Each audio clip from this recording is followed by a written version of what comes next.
Bom dia a todos, hoje sábado, dia 13 de junho de 2025. Eu sou Daniel Bitelo e já estou aqui na Rádio do Justino com especial entrevista na Rádio do Justino. Hoje temos o prazer de receber um convidado que marcou gerações com seu talento, humor e principalmente com uma caracterização que encantou fãs de todas as idades. Ele é ator, comediante e sósia oficial do inesquecível Kiko do seriado Chaves. Estamos falando de Rogério Favo, que iniciou sua carreira no cinema gaúcho, brilhou na TV Nacional ao lado de ícones como Sérgio Malandro, Gugu Liberato, Dedé Santana, Supla Ratinho e até mesmo Silvio Santos, com quem protagonizou um dos momentos mais lembrados da TV brasileira ao perguntar sobre os episódios perdidos do Chaves. Rogério acumulou participações em programas de peso como Domingo Legal, Show do Tom, Programa da Eliana, Cante Se Puder e tantos outros. Além disso, foi um dos poucos artistas a trabalhar simultaneamente em emissoras concorrentes. Com carisma e presença marcante, ele conquistou seu espaço e também nossos corações. Após uma pausa na carreira para se dedicar ao cuidado de 18 gatos, muitos deles resgatados das enchentes do Rio Grande do Sul, Rogério surpreendeu a todos com sua reaparição em grande evento em 2025. Na verdade, nem só um, são vários eventos, né, Rogério? Hoje ele pensa em escrever um livro, estudar espiritismo e, quem sabe, voltar aos palcos. Dessa vez, sem o figurino do Kiko. Vamos conversar com ele agora, conhecer mais da sua trajetória e saber o que vem por aí. E começo te perguntando, Rogério, aliás, muito bom dia primeiramente. Rogério, você começou a sua carreira no cinema gaúcho. Como foi essa fase inicial com curtas-metragens e o que ela representou para a sua formação como artista? Oi, Daniel, prazer estar falando com vocês da Rádio Justino. Muito obrigado pelo convite, pelo carinho. O início, né, eu vim de uma área totalmente diferente. Eu fazia auxiliar de escritório, né, tanto que eu até entrei num pré-vestibular para seguir na profissão. E só que ali eu me vi que eu estava meio fora da área, meio fora da casinha. Meu negócio era humor, eu gostava muito do Jim Carrey, daquelas palhaçadas que o Jim Carrey fazia. Então eu era sempre o palhaço da turma, de onde eu passava eu era o palhaço, né? E aí eu vi que a minha vocação era fazer então alguma coisa relacionada à comédia, ao cinema, à arte. E fui para uma escola. E aí comecei a fazer um curso. Aí tinha duas escolas, que na verdade tinha a do Rolf Maia, que era mais cara, e tinha a Scarts. Não sei se a Scarts existe até hoje, né? E nessa Scarts, ela tinha diretores renomados. Que já faziam seus curtas-metragens, que já tinham sua experiência de cinema, como os atores Pedro Machado, Davi Camargo, entre outros diretores, né, Gabriela Linhares também, e que você tá com eles ali, então a escola não deixava para trás, não perdia nada, você estava numa escola boa, né? E essa escola mesmo, tem uma curiosidade dessa escola, que a gente fez uma excursão para o Rio de Janeiro, e a gente fez uma, vamos dizer assim, figuração, entre aspas, na novela Malhação, a Malhação, novela Teen, né? Infanto Juvenil 2001, uma temporada 2001, né, que tinha lá o Serginho Rondacoves, o Cabeção, a Fernanda Nobre, né, que é a Bia, a Rafaela Mandelli. Então tinham muitos atores que depois se destacariam em outras novelas, né, e a gente tá ali com eles, você tá aprendendo a atuar, você tá aprendendo a ver como é que funciona o meio da televisão, ainda mais numa Rede Globo de TV, ali já é uma super experiência, né? Então, não precisa mais nada. A escola já se paga sozinha, né? E ali eu fiz a figuração, no qual uma figuração de destaque. Você faz uma cena onde você fica sozinho na tela, sendo o Pedra Bonita, múltipla escolha, nadando, tinha uma piscina lá, onde estavam nadando naquele centro de natação ali, e eu deram um close sozinho na tela. Pô, que figurante é esse, né? Maravilha, né? Porque geralmente figuração é quando passa 15 pessoas lá atrás, aquele que aparece lá desfocado lá, aí tu chama toda a família para reunir na sala, para montar, ó, eu vou passar, eu tô lá atrás, ó. Não, eu não. Eu já tive um destaque assim de aparecer de cara, assim, um super close ali em mim e tal. Então, dá até para dizer que é elenco de apoio, né? Dá pra gente até classificar como elenco de apoio. Não deixa de ser também. Então, a escola ali começou a minha formação, né? Gostar de atuar. Aí você é convidado para fazer alguns curtas-metragens dentro da própria escola. Com a Gabriela Linhares, ela já fez uma coisa profissional, já fez um curta profissional. A gente foi para Bento Gonçalves, interditamos um hotel lá para gravar dentro do hotel, prolegômenos de uma viagem inacabada, com locação no trenzinho, também tinha um trenzinho lá. Poxa, melhor trabalho que esse você fazer no início da sua carreira, que é uma coisa assim que você vai guardar para o resto da vida, né, de recordação, de fotos, até de vídeo, né, que tem coisas, né, a gente acha muita coisa espalhada, perdida assim, né, solta, a gente acaba achando nas plataformas, né, e é uma recordação, e ali foi o meu interesse por curta-metragens, meu começo, né, vamos dizer assim, de ser ator. A trilogia Rogério, um policial bom para sucrilhos, e Luana Soft na Casa Mal Assombrada teve um tom irreverente. De onde vinha essa criatividade e como foi trabalhar com nomes como David Camargo? A trilogia do Policial Bom para Sucrilhos, ela chegou a ter, né? O Policial Bom para Sucrilhos 1, 2 e 3, né? Chegou a sair o 3. Só que o 3 foi uma coisa mais caseira, né? Já o 1 e o 2 tivemos um profissionalismo, né? A gente teve locações assim como rodoviária, teve locações dentro de um táxi, né? O 2 teve a locação dentro de uma pizzaria. Já o 3 mais caseiro, né? Mas assim, vamos dizer assim, bem mais fácil de fazer, né? Sem muito recursos, o modo certo de falar, né? O primeiro e o segundo, o Policial Bom para Sucrilhos 2, ele é inspirado no filme Um Policial Bom para Cachorro, do ator James Belushi, apenas no cenário, né? No título, vamos dizer assim. E no cenário do policial. A cena que a gente quer fazer com os sucrilhos, a gente vai... É um temperinho. Quando você está fazendo um almoço, você vai lá, coloca um sazonzinho, um tempero, um alho. E os sucrilhos é aquele tempero que dentro daquela comédia você vai jogar os sucrilhos ali em alguma cena ou outra, para dar aquele... para fazer valer a pena o título, Um Policial Bom para Sucrilhos.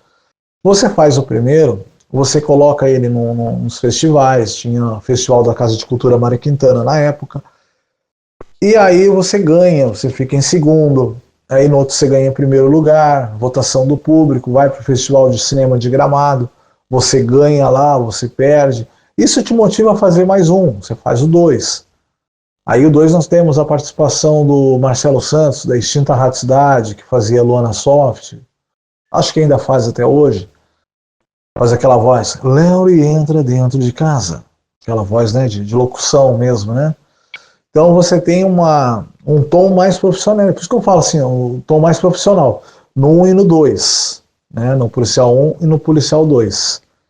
Já aí veio a Luana Soft, a gente fazer o terceiro, a gente fez a Luana Soft, porque a RBS ela lança um concurso de botar os curtas gaúchos na RBS. Isso há muitos anos atrás. Os curtas passavam no sábado. Então a gente pegou o Luana Soft, que era da Rádio Cidade, para dar aquela engrenada, saiu no Diário Gaúcho, saiu na Zero Hora, nos principais jornais de Porto Alegre saiu a matéria. E a gente consegue dar esse destaque, né, pro Luana Soft. Filme muito bem gravado, gravamos até dentro de uma casa grande, né, numa mansão, né, mansão mal assombrada, propriamente diz, com escada, com segundo andar, com as peças bacanas de gravar, né, e só que a gente estava dentro de outros concorrentes que iam passar no sábado, e infelizmente a gente não conseguiu classificar para ir para o sábado, né? Mas a gente teve dentro dos curtas da RBS, só que a gente não foi para a TV. O importante é que a gente fez um trabalho bom, a gente fez um trabalho, tipo, acho que eram 6 que iam, ou 7 que iam passar, a gente ficou ali em 8º, 9º, talvez, não sei. Mas por detalhe a gente não foi para a TV, mas ficou muito bom, ficou muito bem gravado. E ali foi, assim, das super produções que eu fiz, o 1, 2 e a Luana Soft. Já um Policial Bom para Sucrilhos 3 e o Sou Cego, Só Não Vê, é uma coisa assim, Só não vê quem é cego. Aí são produções mais caseiras, né? São produções assim mais sem muito recursos e a gente fez meio que nas coxas, né? Vamos dizer assim, né? Mas é bacana, é bacana. E trabalhar com Davi Camargo, são atores renomados, são os coringas do nosso cinema gaúcho, tanto o Pedro Machado quanto o Davi Camargo. Se tivesse ele nos curtas-metragens, você teria audiência, como se você tivesse hoje trabalhando com o Anderson Nunes, você vai ter os seguidores deles vão ver o trabalho que você fez com ele, vai te dar seguidores, né? Se fosse naquela época, né? E o Davi Camargo era um super ator, Pedro Machado nem se fala. Pedro Machado era o Papai Noel do Shopping Praia de Belas, e além de ícones nacional do cinema, gaúcho, cinema nacional, enfim, sem palavras para falar deles, né? São atores muito bons. Quando você foi para São Paulo e começou a aparecer em programas como o do Sérgio Malandro e de Claudete Troiano, você esperava alcançar tanta visibilidade com o personagem Kiko? E São Paulo foi a maravilha, né, de você conhecer uma cidade que não dorme, né, que tem teatro, que tem cinema, que não dorme. São Paulo não dorme, não para nunca, sempre tem coisa lá. E eu me apaixonei por aquela loucura, né, vai e vem, né, o vai e vem das pessoas. E aí, claro, eu fui atrás do Sérgio Malandro, né, fui tentar pedir uma oportunidade para ele na época lá, mas fui humilde, né, cheguei lá, apenas pedi uma foto e um autógrafo. E aí o Sérgio Malandro, muito atencioso, atendeu, tirou a foto, me deu autógrafo nas revistinhas, né, de gibi do Sérgio Malandro, que tinha, né. E aí faltou um ator para gravar, e aí ele perguntou assim, ô Marilu, iê, glu, glu, glu, iê, iê, tá faltando um ator aqui, você é ator? Você é ator? Ô Marilu, bota o rapaz lá para gravar com a gente lá, vai gravar lá, vai lá.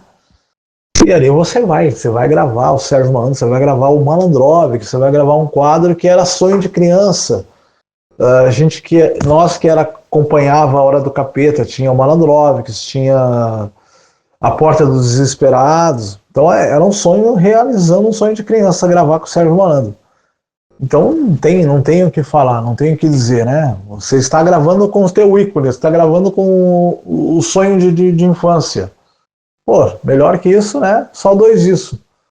Só gravar com o Dedé Santana depois, né? Mais tarde eu gravaria com o Dedé Santana dos Trapalhões também, no Comando Maluco. E naquela ocasião, eu fiz aquela temporada do Sérgio Malandro, que era o programa Galera do Malandro. Já não tinha mais o Festa do Malandro, né? Já era um outro programa. Já não era tão escandaloso, né?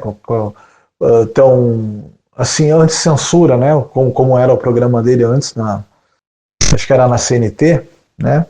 Já era um programa mais comportado quando era na Galera do Malandro. Então ali eu fiquei com ele naquela temporada. Já não tinha as malandrinhas, eram outras.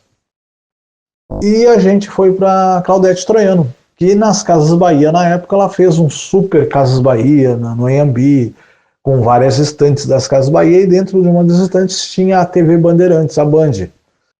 E na Band tinha os programas, né, que era Pra Valer, da Claudete, do Otávio Mesquita, tinha mais um outro lá que era de culinária, né, de fazer comida. E o que a gente se encaixou para animar ali, para fazer a animação da plateia, foi o Pra Valer, da Claudete Troiano. E eles me deram carta branca, e ali eu comecei a mostrar vários personagens meus. Comecei a ficar na frente ali do murinho ali, do portão ali, e fazia os personagens tipo Liminha, tipo para animar a galera. Só que eu ia com um personagem. Aí ia de Kiko, ia com outros personagens também, não somente o Kiko, né? Porque ali o Kiko, ele começou ali, ele surgiu nas Casas Bahia. Mas eu não focava muito nele, eu fazia outros, né? Eu fazia o Marlon e Michael Jackson, né? E o Menudo lá, eu fazia o Menudo. Então depende do convidado, do artista que ia se apresentar lá no programa da Claudete, a gente inventava alguma coisa. Então vamos fazer alguma comida, vamos montar um cowboy. A gente variava, né? Nesses personagens das Super Casas Bahia lá. Muito bacana nessa época com a Claudete Troiano, hein? Maravilha, maravilha lembrar disso. Muita gente lembra até hoje, né, do momento em que você perguntou ao Silvio Santos sobre os episódios perdidos do Chaves. Como foi estar Rogério frente a frente com o patrão e ainda sair com R$25 mil em barras de ouro? Pois é, aí sim, aí o Kiko começa a ter uma visibilidade melhor, né? Porque você está à frente do homem, você está à frente do Silvio Santos. Silvio Santos é o rei da televisão, Silvio Santos é o mestre, né? Ele, Chacrinha, então muitos se inspiram nele, né? No Silvio Santos, né? Grandes apresentadores, nós tivemos o Silvio Santos, Bolinha, Bolete, Clube do Bolinha, Bolinha! Vamos aos comerciais! Então você tem Bolinha, você tem Flávio Cavalcante, você tem o próprio Silvio Santos, o Gugu Liberato. Você trabalhar com essas feras, você estar no palco, pisar no mesmo palco que eles, eu acho que é a consagração para qualquer pessoa que está começando na área, né? Eu acho que é um começo, não tem palavras para dizer esse começo. E aí o Silvio Santos começa a falar lá do Chaves, começa a me perguntar, eu perguntei para ele, o Silvio Santos e os episódios perdidos do Chaves? Aí ele fala, mas o quê? Episódios perdidos? Oi, ainda não foram achados, achamos os desenhos. Aí ele jogou os desenhos, né, que teve os desenhos do Chaves, foram 13 episódios, depois veio mais 13, deu 26 no total. Só que os episódios perdidos do Chaves realmente era uma incógnita e existe realmente esses episódios perdidos, né? Tanto que anos mais tarde, no programa lá do Celso Portiolli, Domingo Legal, e o Celso Portiolli, vamos ver, Patrícia, mostra lá, Patrícia, mostra lá, a Patrícia nos arquivos do SBT, procurando os episódios perdidos. Ou seja, o SBT, a partir daquele dia, teve um ponto de interrogação e correu atrás desses episódios perdidos. O que quer dizer esses episódios perdidos? Foram fitas, que na época ficavam em fitas, que os dubladores gravaram, né, fizeram a dublagem, e se perdeu por algum motivo, por uma enchente, como o SBT. Na ocasião ele estava um pouco desorganizado com o material, então não é como hoje, né? Hoje eles têm um arquivo bem bonitinho, bem arrumadinho, tudo, né? Porém, naquela ocasião da Vila Guilherme era meio bagunçado, eram fitas, e aí choveu, alagou, como a gente passou aqui no Rio Grande do Sul, a gente sabe o que é uma enchente, né?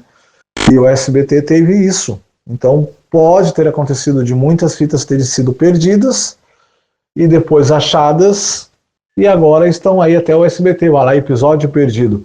Que podem ser episódios semelhantes, que podem ser episódios, vamos dizer assim, tem um episódio lá que não é o Madruga, é outro, é o primo do Madruga, né? É outro, é o seu Madroga, né? Sei lá. Então são outros personagens que fazem aquela mesma cena. Então é um remake. O Chaves era rei do remake, né? Fazia muitos remakes. Então essa pergunta foi assim, eu perguntei para o Silvio e deu um ponto de interrogação. E os R$25 mil eu ganhei na sorte, porque eu erraria a pergunta, né? Eu erraria a pergunta. Mas eu consegui consertar. E eu consegui consertando. Aí eu me assustei, eu vou perder 25 mil aqui, que 25 mil para mim em São Paulo ia dar um passo fundamental na minha vida lá, né? Não depender dos meus pais, poder começar ali uma trajetória, né? Onde eu quisesse, morando melhor, né? Eu morava numa pensão até, que ou fica deitado ou fica de pé. Você não tem muita escolha, ou você fica de pé, ou você senta e deita na cama, né? Então não tem como você ter uma casa que você pode caminhar para lá e para cá, vai no quarto, do quarto para a sala, da sala para o banheiro. Então uma pensão é um quartinho minúsculo, né? Que só cabe uma cama. E você ter 25 mil na mão, a chance de ganhar 25 mil e mandar tudo pro raio que o parto e sair dali e morar melhor, ó, eu não pensei duas vezes, eu vou errar de novo, então já que eu acertei, eu consegui corrigir, eu pego o dinheiro e paro aqui, né? Aí eu peguei os 25 mil, né? Foi uma questão ali, tipo, sorte no susto, né? Consegui consertar ao mesmo tempo que eu consertei, o Silvio aceitou o meu conserto, né? Aceitou o meu conserto, então ele deixou passar. Vou deixar passar, mas eu não sou fã do Chaves, viu? Eu não sou fã do Chaves, eu vou deixar passar. Você conseguiu a façanha de estar simultaneamente no Domingo Legal e no Show do Tom, em emissoras concorrentes. Isso gerou, Rogério, algum problema nos bastidores ou foi encarado com naturalidade? A gente fez o show do Tom, gravava para Record TV, gravava na Praça da Sé. Fui contratado até, inclusive, graças ao meu amigo Robson Bailarino, que me ajudou muito na ocasião.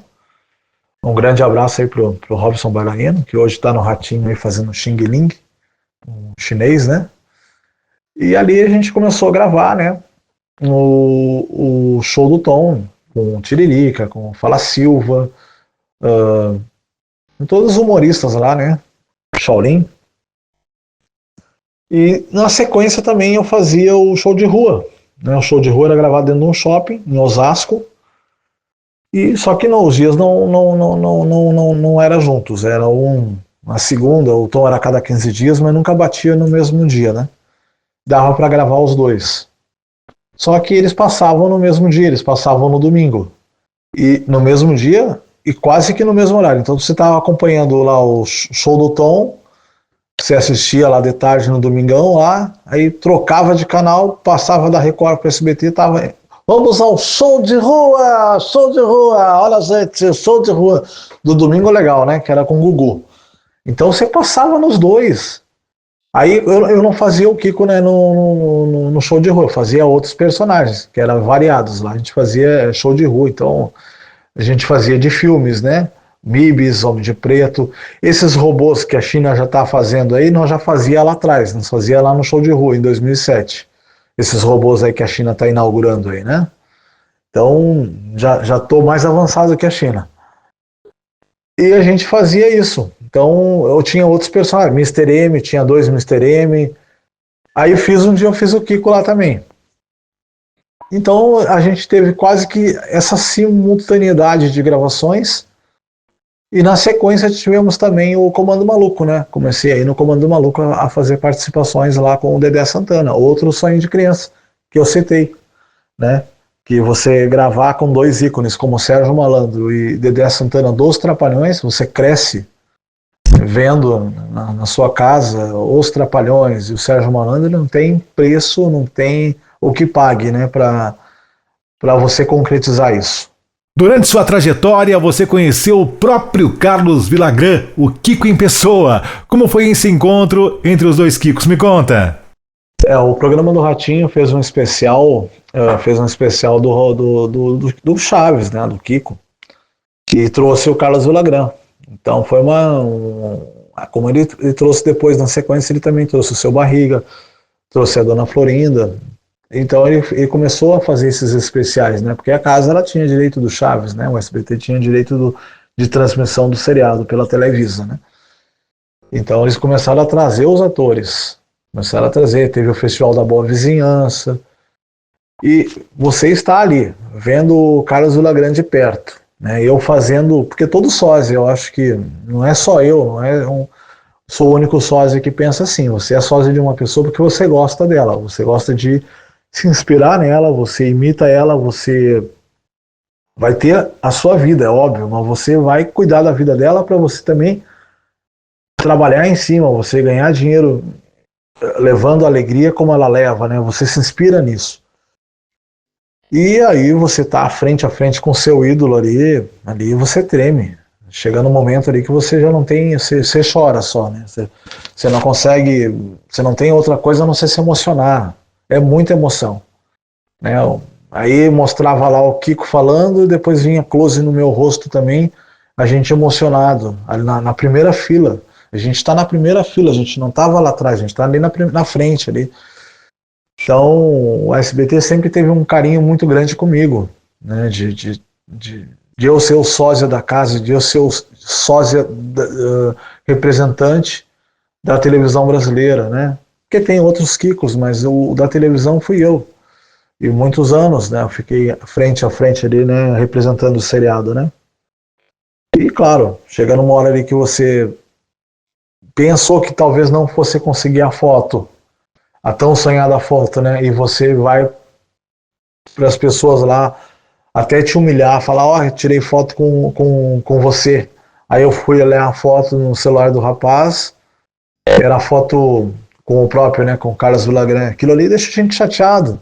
Aí daqui a pouco a própria produção veio falar, estão chamando vocês dois para ir lá no camarim. E aí no camarim parece que as coisas mudam. Quando você entra lá, você vê o Carlos Villagrán, você tira a foto com ele, ele te abraça. Você troca 2 palavrinhas com ele, né? Que mais tarde, mais na frente, eu iria entrevistar ele. Isso é uma coisa lá na frente, depois, né? E você troca 2 palavrinhas com ele naquela ocasião. E depois já vem um outro convite da própria Eliana para você assistir a gravação do programa da Eliana, onde o Kiko, teu ídolo, vai estar lá gravando e você vai poder ir junto, porque a Eliana te convidou. Ou seja, a gente foi raptado do Ratinho, a gente já vai para a Eliana. A gente estava no Ratinho até o momento. Aí a própria Eliana já tirou a gente do Ratinho e já mandou a gente lá para a gravação com ela, depois devolveram o Kiko lá para o camarim dele. E então as coisas vão acontecendo. Você tá no lugar certo, na hora certa, os convites vão vir. Eu sempre acreditei nessa ideia, nesse tema. Você passou, Rogério, por diversos programas do SBT, sempre com muito carisma, não é verdade? Qual desses momentos mais te marcou pessoalmente? Eu acho que o que marcou mais foi o próprio programa do Ratinho, né? Foi o dia que a gente conheceu o Carlos Villagrán. Não tem assim, sensação melhor de você estar com seu ídolo, né? E, claro, frente a frente com o Silvio Santos também. Mas eu fico com esse momento do Ratinho, esse momento aí que foi frente a frente com o ídolo, né? Você tá frente a frente com o Kiko. E os closes que davam, né? Acho que temos esses programas nas plataformas aí pra gente poder acompanhar, poder rever. E vocês vão ver o quanto de close eles dão em mim e a gente se emociona de verdade. É uma emoção ali, é uma emoção verdadeira. Então, eu como fã do Chaves, eu como fã do Kiko, eu fico com esse programa aí. Em 2020, agora vem aquele marco da carreira, aquela virada, né, de carreira, você decidiu se afastar da televisão e passou a cuidar de 18 gatos, alguns deles resgatados das enchentes. O que te motivou a tomar essa decisão e como é a sua relação com esses animais? Quem acompanhou o final da minha carreira em 2018, na verdade, eu estava gravando o programa da Eliana, nós iríamos até para o México, no cardápio surpresa mexicano, né? Nós iríamos fazer uma tomada no México, mas aí a Televisa não autorizou, não sei, alguma coisa lá da Televisa não autorizou a gente ir para lá. E a gente não foi. Nós íamos como sócios, né? Ia o Chaves, o Madruga, eu de Kiko, mas por algum motivo a gente não pôde ir. E aí, na sequência, eu tive um problema com a minha mãe, né? A minha mãe, ela teve câncer, que é uma doença horrível, e eu tive que vir para cuidar dela e ficar ao lado dela ali durante 2019 até o início de 2020. E eu me afastei da televisão já naquele momento, né? Perdi muitos contatos, muitos convites, porque os convites continuam vindo, eles não querem saber, eles vão vindo. E eu comecei a dizer não. E isso, você dizendo não, você vai se afastando automaticamente da televisão. As pessoas não querem saber, as pessoas querem que você vá atuar, querem que você vá gravar. E isso te deixa realmente, né, sem espaço mais, né? Você acaba sendo substituído, ninguém é insubstituível. E aí eu cuidei da minha mãe, depois ela veio a falecer e eu tentei uma volta a São Paulo, porém a volta que eu tentei, ainda gravei mais um programa na volta, acho que foi 2020, eu gravei o Luiz Bate, que era a Hora do Café. Recentemente eu postei aí nas minhas redes, a Hora do Café. Ó, o Kiko, é o Kiko do Chaves,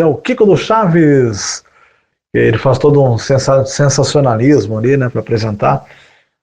E foi bacana a gravação. Foi a última gravação mesmo, de fato, na televisão, foi com o Luiz Bate.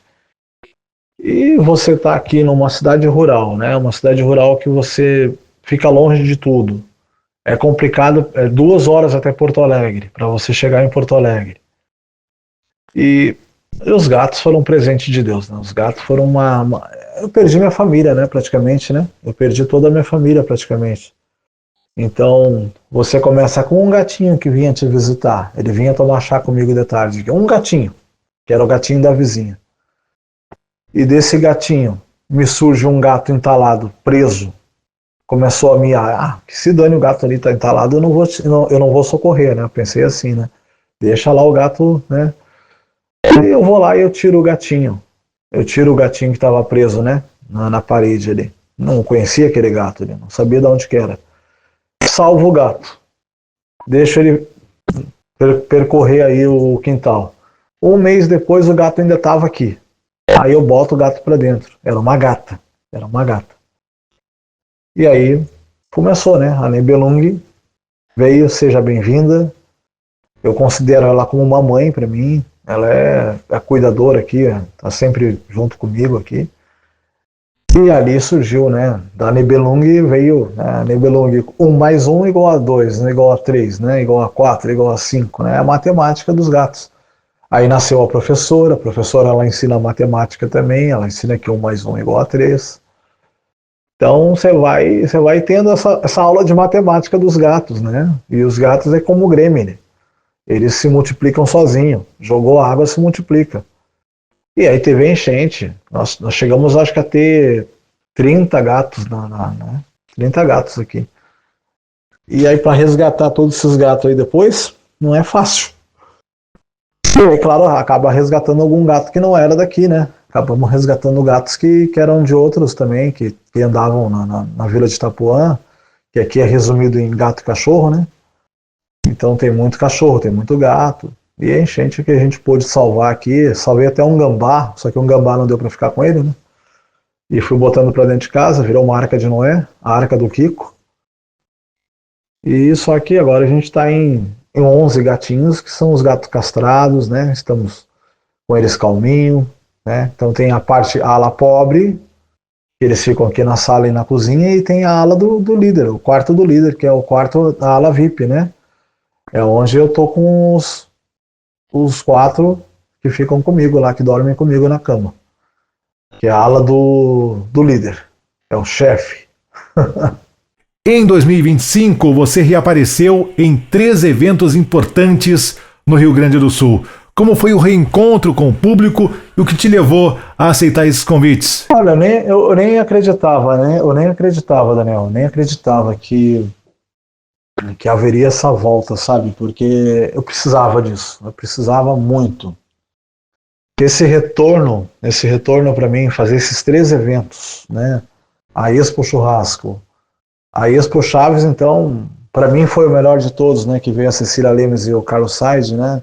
Você encontrar pessoas com quem você conviveu num passado, né? Não muito recente, um passado já um pouco distante, e você rever essas pessoas tão queridas como esses 2 dubladores, né? Você teve o prazer também de entrevistar a Cecília Lemes.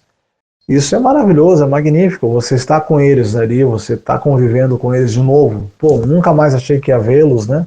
E de repente você está ali junto. Então é sensacional. Não tem palavras para dizer o quanto é sensacional. E o Paleta Atlântida. Então foram 3 eventos fantásticos que eu tive, assim, um do lado do outro. E que, infelizmente, eu acredito que eu não vou mais continuar. Eu não vou continuar mais porque a vida mudou, né?